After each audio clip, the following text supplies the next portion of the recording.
құрметті біздің керемет оқушылар, қымбатты ата-аналар, бүгінгі 1 мамыр Қазақстан халықтарының бірлігі күні құтты болсын.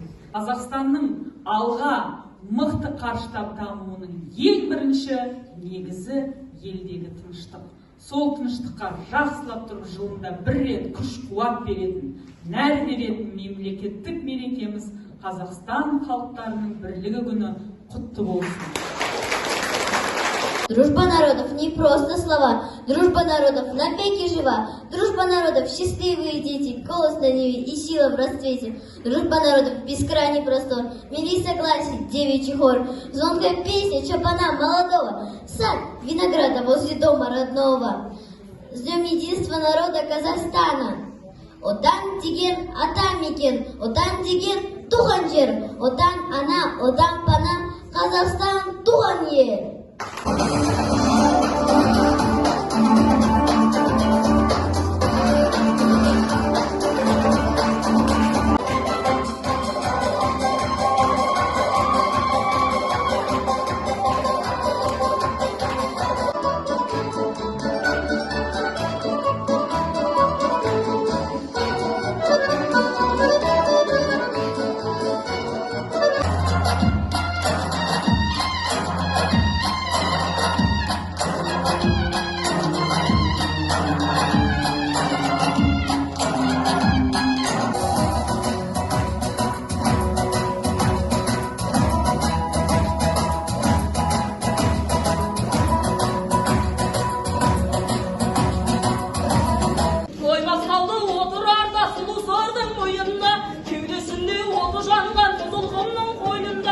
Аймақтың сұлулығын қалай ақылға, осындай той отырардан басқа жерде болмаған туған ел.